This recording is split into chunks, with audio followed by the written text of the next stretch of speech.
Okay, so I'm going to record the build of this RX8, show you what I'm putting on my kit, optional, compared to what it says in what it comes with. So this is the battery that we've got going into the kit. It's a LiFi battery, 1000 milliamp. It's really quite small. I don't know if I can give you something to give you some sort of comparison of scale of how big it is there. You can see it's really quite tiny. We've got the orange/red gears going on the car. Nothing more for me other than aesthetics. We've got a different exhaust bracket holder here, because the one that comes in the kit just tends to be not quite long enough for an exhaust. So I think this is a Capricorn one, so that's what we're using there. We've got the aluminium brake lever for the rear. Again, don't really know if it will add to the performance of the car, but definitely looks good. We've got the aluminium steering Ackerman for the front here.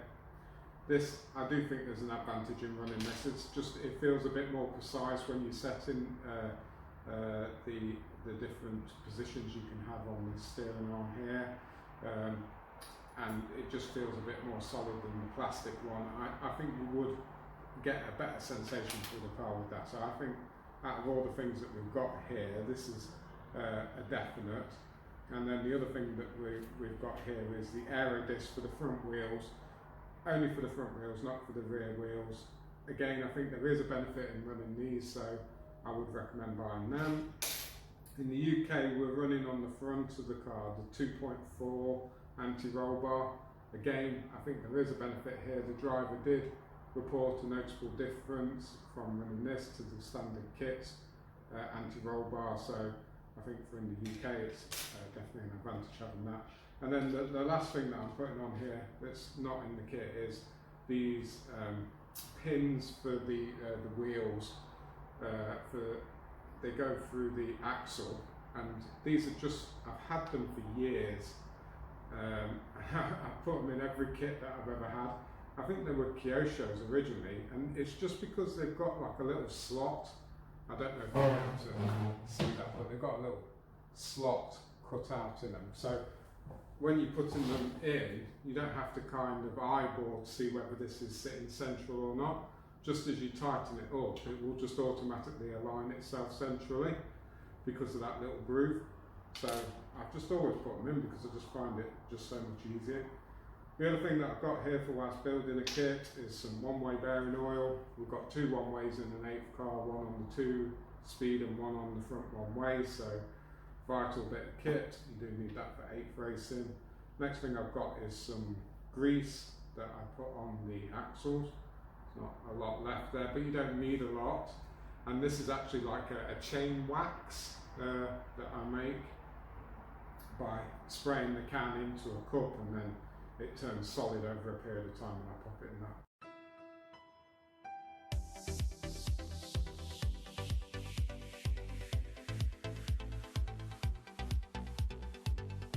These bits here, these pulley bits, there's a little notch inside them just to make sure it aligns correctly. So when you put it on, it doesn't feel like it's fitting right there, force it. It's just because the notch won't be aligned. So there.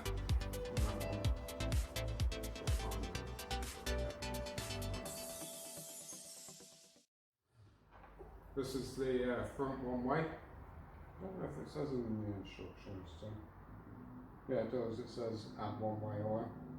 So as I said, I'm just going to add one-way oil.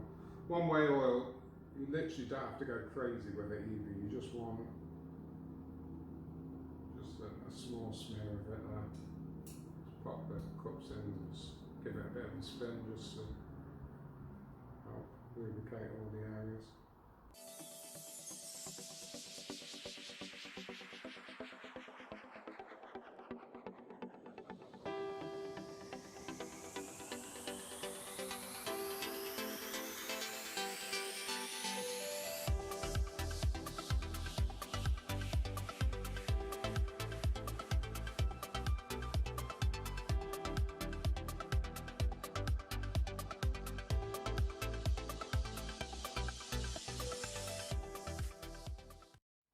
said I was going to follow the book, but probably not here. So I'm just going to do a bit that I know is going to happen anyway.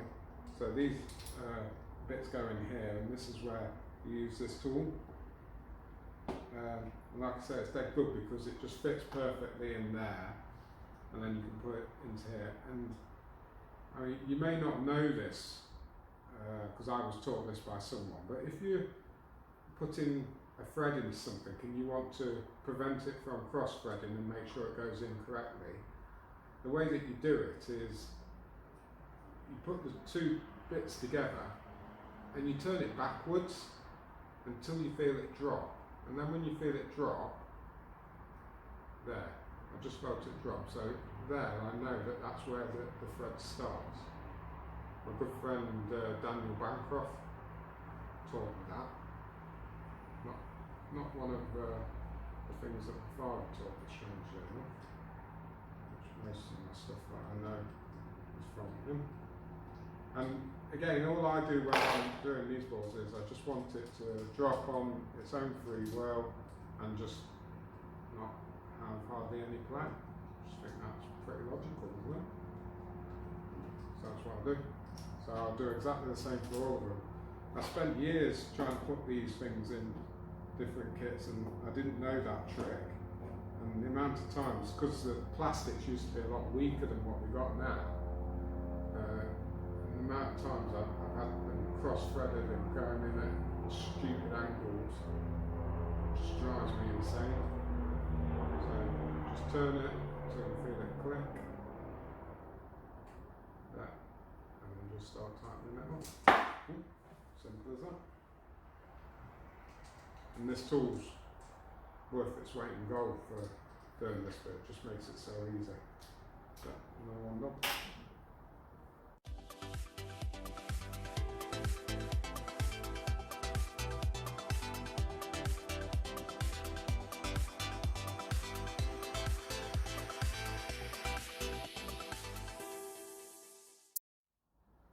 I just started doing this bit and I thought, well, I'll show you. I don't know if there's any particular advantage in doing it. It's probably just habits more than anything.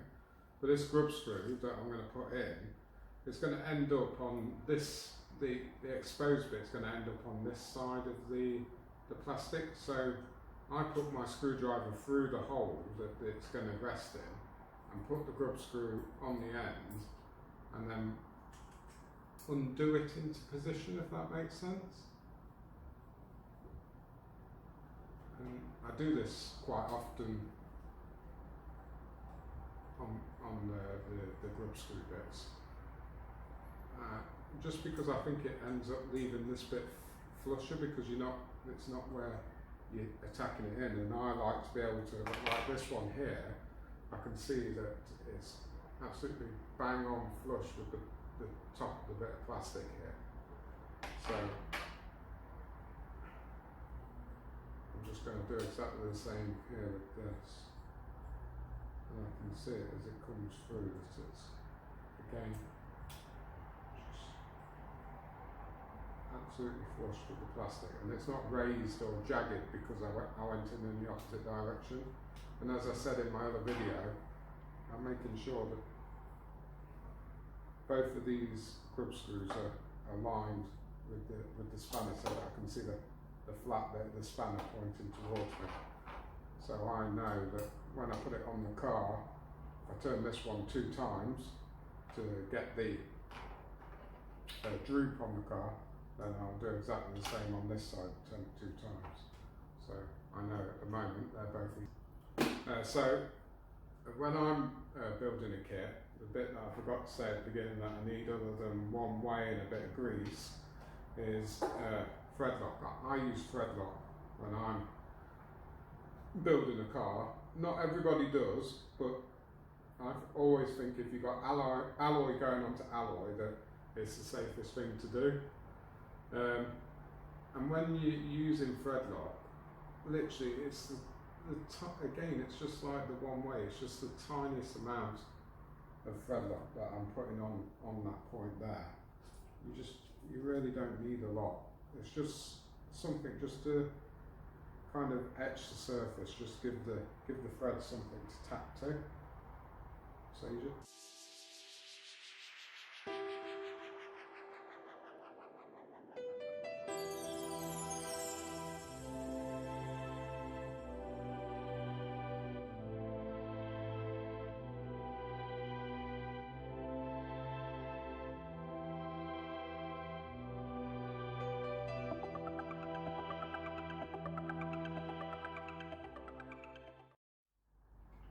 so this bit I'm doing here, this is the rear top arm of the car, and as you can see there's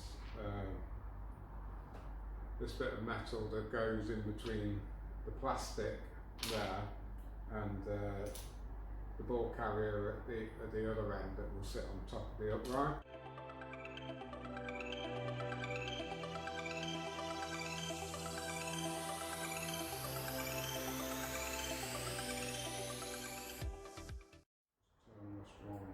One more in.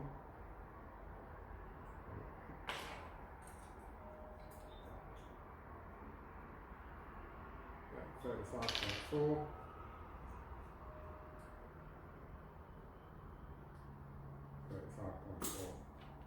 So I'm pretty confident now that these two have got the holes in the same position and are the same length. So what I'll do is I'll put through my driver so that this no longer moves, put the joint on the end, turn it anti-clockwise because this is going on the incorrect thread.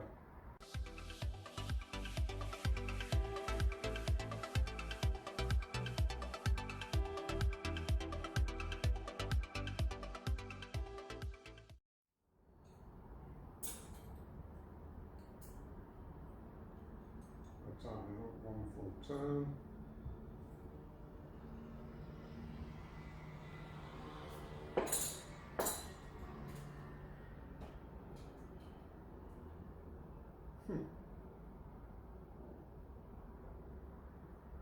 Don't know if you can see that, but this is what I love about X-ray stuff is it says 49.6 on there. So both of them I know are exactly the same. I really don't think there's been a kit in my life where I've aimed to get like equal both sides and they both say like what the kit advises you to get to and achieving it where it feels symmetrical. But these feel like I've turned them exactly the same quantity and they're giving me exactly the same reading on either side, just like perfect, straight, it's perfect. That's what you pay for, I suppose, when you pay the prices that they want for these kits. So these will be handed once they go on the car, so the ball joints have got to be opposite to each other. And I've got a tool for this. Could use a vice, I suppose, or some grips, but over the years you just collect things, and I've got this tool here to do it. It just prevents me from creating marks on the plastic.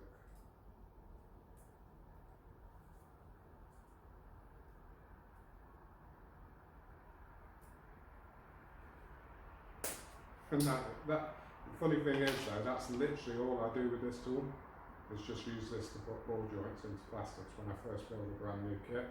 It literally goes away and I never use it again now, unless something gets broken trackside.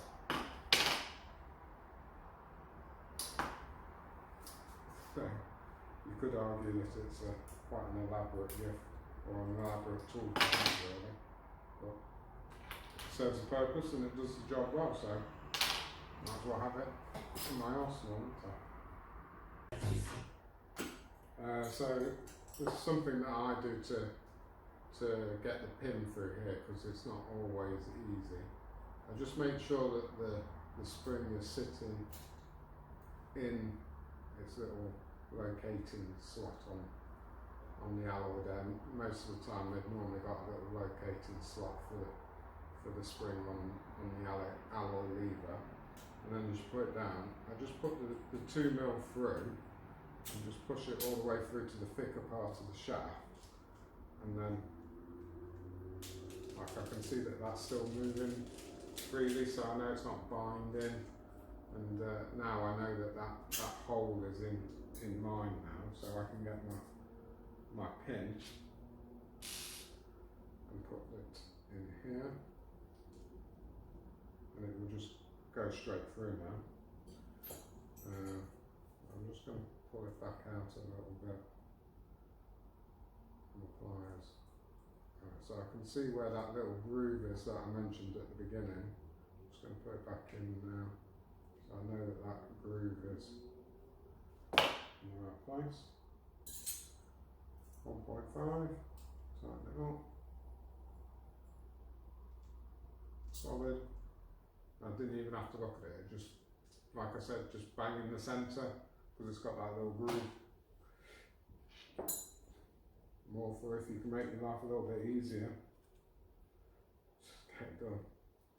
So same again, got all the washers on that it's instructing me that I'll need. Put the spring on the alloy into the axle. You visually see that it's in roughly in the right place. 2mm through. So you still see that it's all moving freely. Pull the 2mm back out. Get a pin in. This time pay a bit more attention to where the flat bit is. That's it. Push it in. 1.5. Tighten it up. Again, not even looking at it, dead centre. Perfect.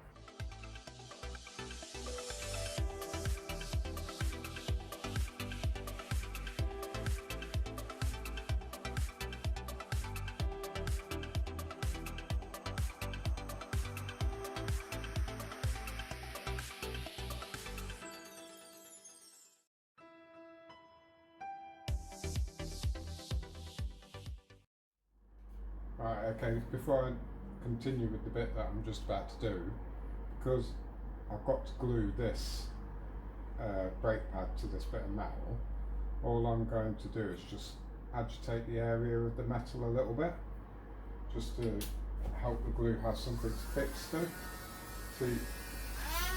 So you can use anything for this. I'm just going to use a Dremel because I had it to hand, but you could just scratch it up with a screwdriver or a knife or something, just something to make it a bit rougher.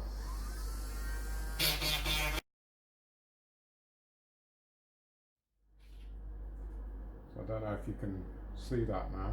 It's just got some scratches on it now.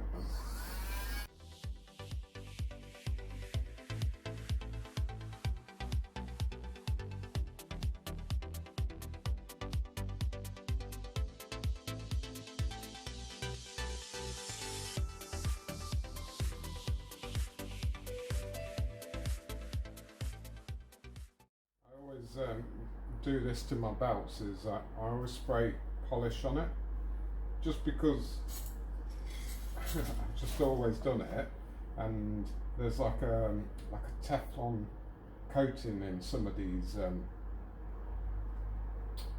polishes, so I just think it helps protect the belt a little bit. So I just spray some polish on it.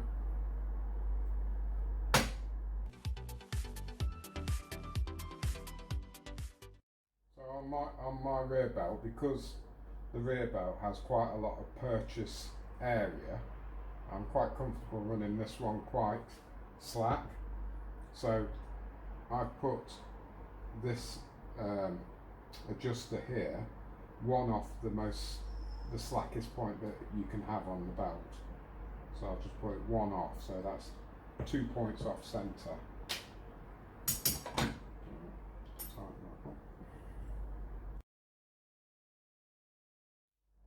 When you're measuring screws, when you're measuring a screw with like a top hat on it, you measure it from from the base of the cap to the end. So this screw here is a 22mm screw, as you would see in here. So it'd say like M3 times 22. Whereas these ones where they've got like a conical kind of head on it, a countersunk head on it, you measure it in the vernier like that from top to bottom. So this one's a 10mm screw.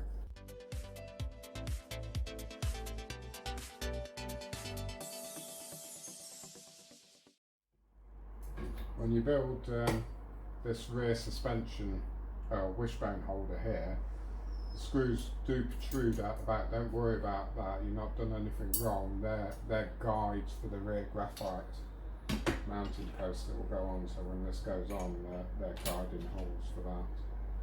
This bit in, there's a chamfered edge on it, which is relevant to the belt going through. So when you put this into the car, you need that chamfered edge facing the back end of the car, so that the belt can miss it as it goes by.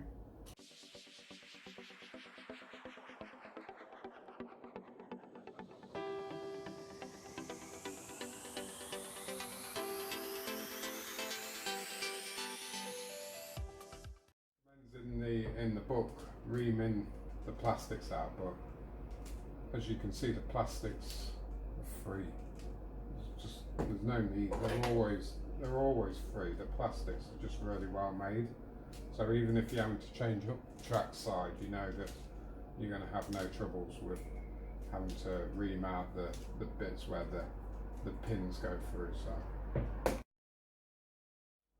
this is the chain wax that I spoke about before, and I literally just pop a bit on the end of the pins there, like that. Don't need a lot, just a little bit. Again, it's just something I've always done.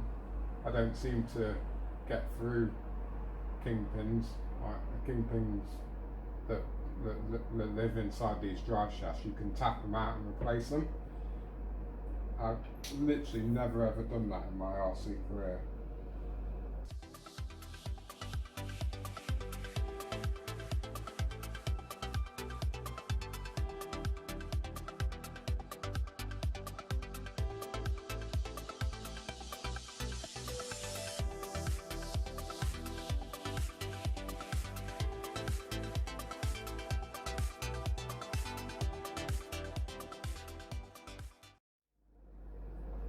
So there's a flat on this metal that's going to go through, and then literally go from back to front.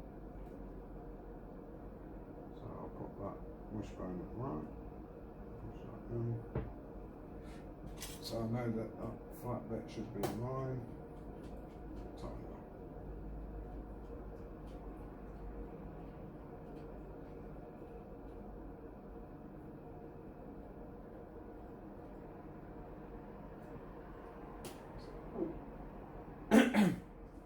And from experience, doing those grub screws in the plastics, don't become all Iron Man when you get to the point of it stopping and tightening it up hard. Just as soon as you feel it get to a point where it's tight, stop, because you'll have to undo and redo this for quite a lot during the life of the kit. And with plastics, they always weaken over time. So I had so many in my life just like go, and then you have to put a longer grub screw in and a longer grub screw in just to try and get purchase on the plastic that's left there, and then you're using super glue and all sorts of rubbish. So just as soon as you feel it stop, don't tighten up anymore. It doesn't need it anyway on this kit because they cleverly put some flats on the pins. You don't always get that in a kit, and it's a bit frustrating really, to be honest, when you don't, because it makes a world of difference having those flats on the shaft, because then you know in a race it's never going to come out, because it'll never get past the grub screw if it's got a flat on it. you wanted to check to make sure you're on the flat, I've just undone it a little bit, and you could just push the pin a little bit, and I've just done it there, and I can see that it's stopped, it's not going any further, so I know that that's on the flat. So I'll just push it back, just tighten it up a little bit, that's it. As you can see, it didn't need reaming because everything's just falling freely of its own free will. I'm not having to force it or anything. Typical X-Ray, it's perfect. As I meant to point out as well, when I was pushing these plastics into the graphites, I've not done anything to the plastics. They're literally all machined perfect and just fit into the graphites perfectly. Every other kit I've ever had, I've had to get the Dremel on those plastic bits and sand them down a little bit, just because the mouldings are not perfect, and they'll be slightly bigger than the graphite, and most manufacturers will want the plastic to be slightly bigger so it doesn't end up loose inside the graphite. The other thing that I wanted to point out was, if you look at my quick releases for my wheels, they're opposing each other, they're opposite. And it's another thing that I've just always done, because people may disagree with this. Most people will probably put those so that they're the same each side. Well, to me, if they're the same each side, as the wheels rotate, it's going kind of like that. Whereas if you've got them opposite each other, to me the wheels are going more like that. It seems to just make sense that it's a smoother ride. Well, with the speed and vibration that you get through these cars, I always think it's imperative to do everything that you can just to try and remove any kind of vibration that you could incur in the car. So I've just always done it. Probably makes no difference at all, but to me that just makes sense, so that's what to do. That's it. This is the stuff that I've used. So literally, look, chain wax, and this I got free from like a motor show that I went to. The one that I used to use before this was some more that I just happened to find in my dad's garage, which was Castrol chain wax. I think basically any chain wax will do, and I just get that, and it comes out in just like a liquid form. So I'll spray that into there.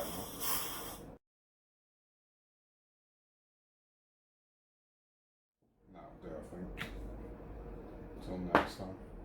And literally all I'll do with that, because it's a bit runny at the moment, it's not thick like that wax in there, I'm just going to leave that out on the side for like a week, and then I'll come back to it, put the lid on it and put it in like my little spares box that I've got, and then in a year's time when it needs filling up, I'll fill it up again.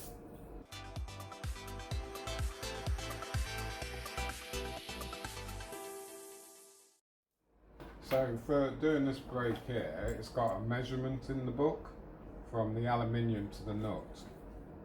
I don't do it like that, because I found that when I use that measurement, the throwing arm that's on the top has too far to throw, and I think with an 8th car you need as little throw as possible. I guess it's kind of driver specific, but what I tend to do is just tighten these nuts up until they're solid on the disc. See if we can measure that. 2.73 measures this. 2.8. That's a little bit too tight. So as we can see, look, the disc is not falling out from there. So all I'm going to do is I'm just going to take my spanner, get a screwdriver just to make sure it's not moving. I'm literally going to undo the nut half a turn.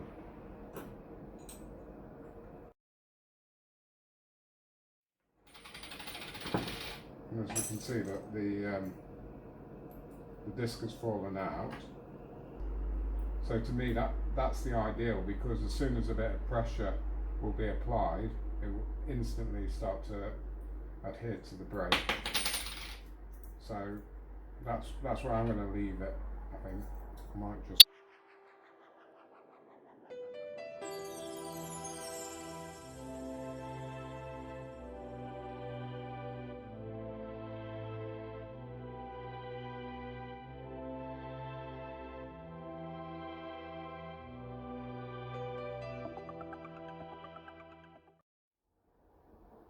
Is it has a grub screw in this bit that goes on the rear lay shaft of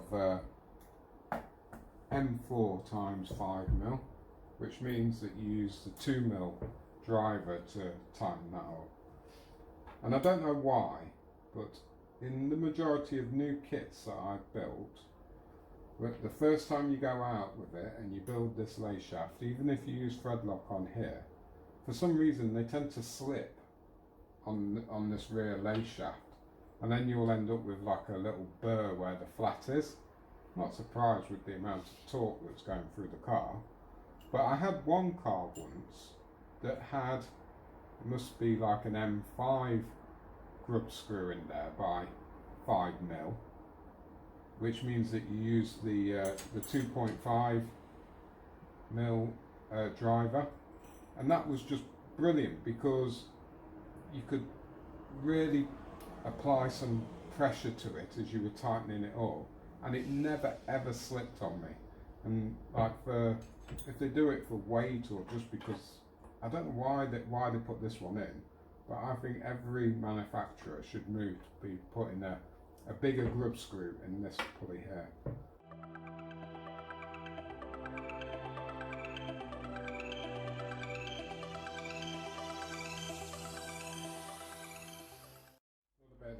About the kit here, the brake lever has a little grub screw that goes down inside here, because there's this tiny little pin that goes in to the brake lever there like that, just to make sure that it stays where you put it, which is just great because you don't want to be losing a little tiny pin like that track side. You will never find it.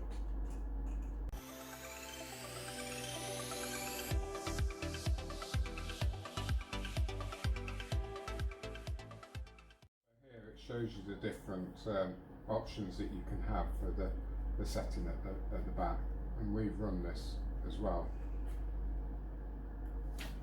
the hardest, stiffest option on the rear, and that's bag 2 done, so we're on bag 3 now. I just wanted to show you here, I'll pop some wheels on the car.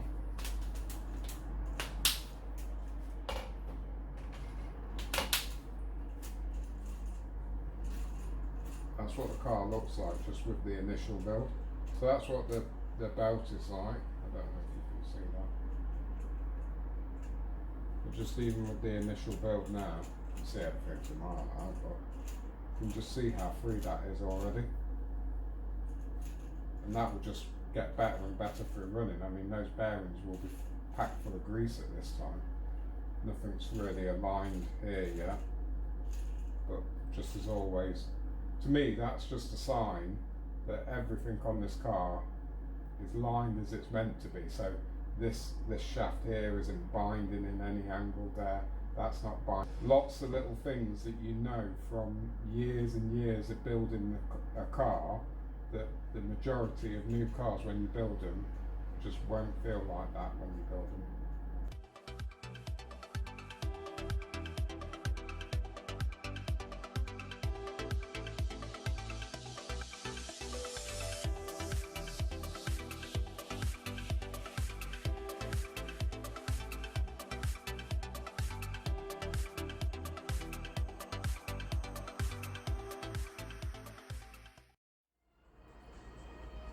I always make sure that the anti-roll bar goes in with the numbers pointing up for 2 reasons.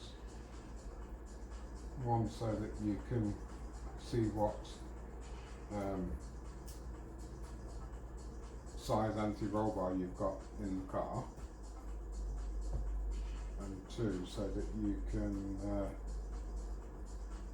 line your anti-roll bar up centre. Helps to line your anti-roll bar up centre. So if I put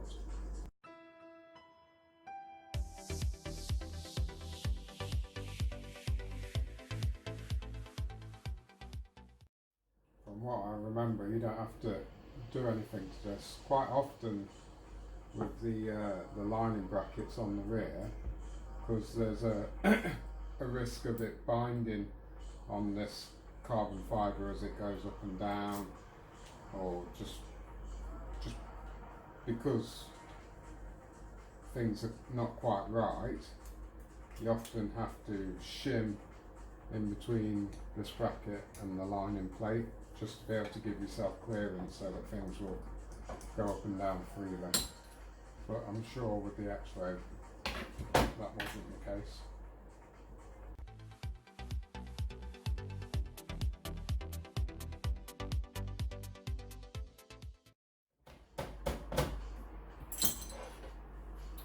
You also want to check the guide is not catching. So here we can see when the chassis is fully down, and these are going to be lower at this point than, yeah, I think they probably look as low as you're ever going to go with those wishbones, so I don't think that's going to go any lower.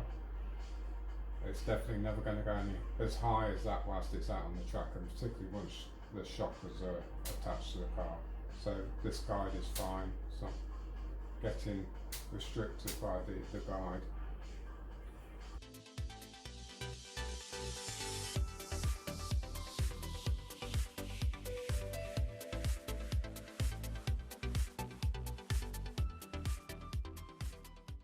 Something that I do with my 2-speed, because when I set up a 2-speed, I will do it track side. So rather than in the pit lane, you do a little bit in the pit lane, but you do it on track with the driver advising you of where it's correct. Because I do it in the pit and I'll pull the car in, just in case like the car was to rev or something like that and you'd forget which screw that you last adjusted before adjusting the other one. I always put a bit of paint on the top of one of the screws so that I know which one I did. So here on this one, I'm just going to pop some, this is Tipex. I've never used Tipex before, but I'll try it and see if it works. But normally I have some like some yellow or red paint that I'll put on one of the screws, and then I know that that one's different to the other one. To be honest, I don't really know anything other than just from experience of doing them, and I don't know whether it's the right way or the wrong way. It'd be good to get some feedback on what people think.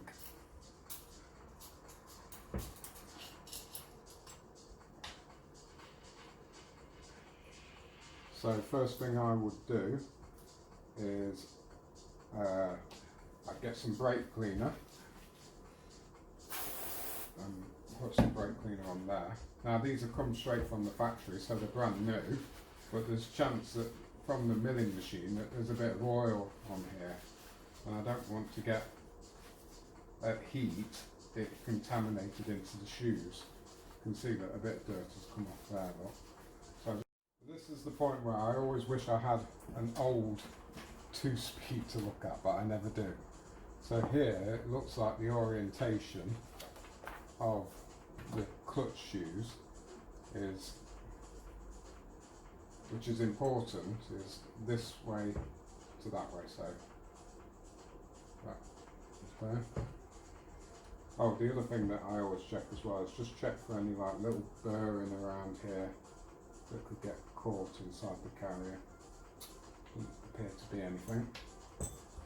So the first thing I will do is I pop my 1.5 driver through that hole into the grip screw, bring it back, and then just undo it into the hole, same as what I showed earlier.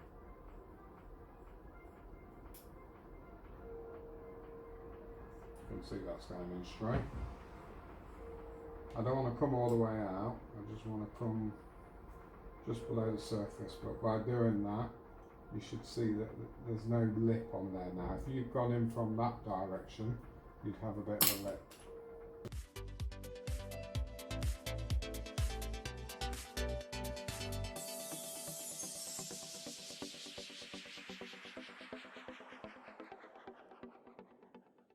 I don't know whether you're meant to do this or not, but it just seems to make sense to me as there's like a moving part here, that I just pop a tiny dab of oil in there. I really don't know whether it's needed, I don't know if that's a good thing or a bad thing, but I do it.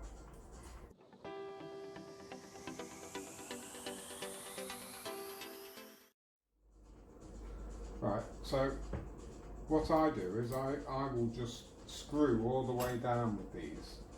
I don't count the amount of times that I've turned, I just screw them all the way down.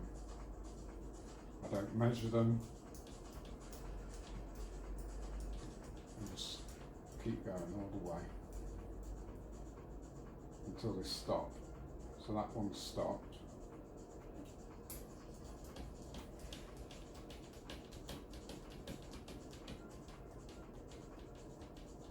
And that one's stopped now.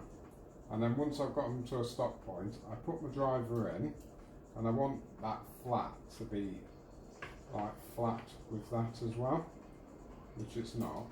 So I'm just going to bring it so it is.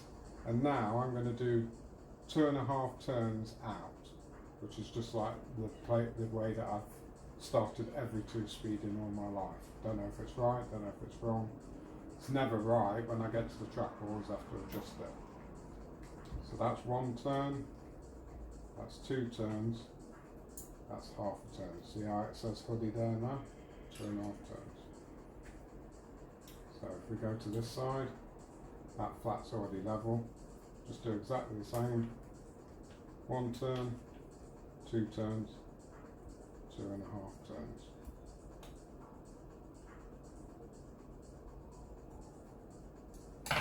And then I just pull it and see if I've got the same amount. And I can see I have. They're both exactly the same. So I'm confident that they're okay at that point.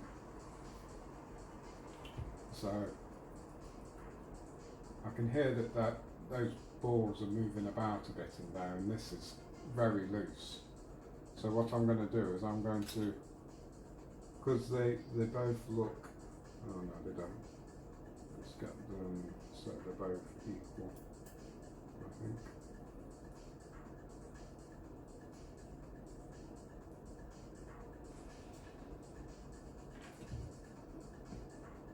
So they both look about the same now, and the rack then stops.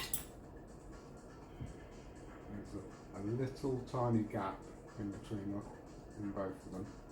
So I've put that in there, and you can see how it's like just wobbling about the place, just ever so slightly.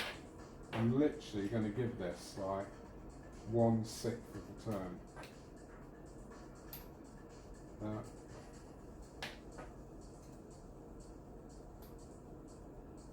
Just like the tiniest amount makes the biggest difference with these 2 speeds from my experience. So it's close. I'll try one more, but I think I'll probably be taking that back.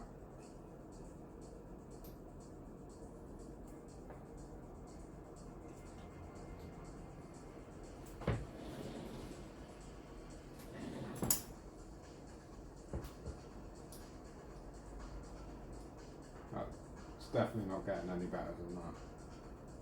So I'm going to leave that as it is now.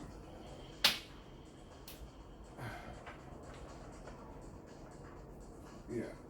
So when you're building up the 2-speed on the Xray, there's several shims involved, and one of them, if it's still the same as last year, will have a mark on it, which is that one. So that's the one that goes on the end. A little bit of one-way bearing oil in here. Again, literally just a drop, nothing more than that.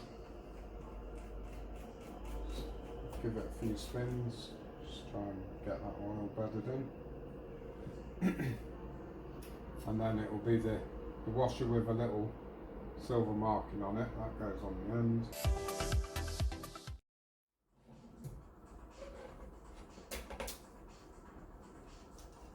That's it, that's the back end of the car done, I think. So I'm still not going to alter any of these measurements or anything there, I shall do that later. I shall pop these wheels on for now.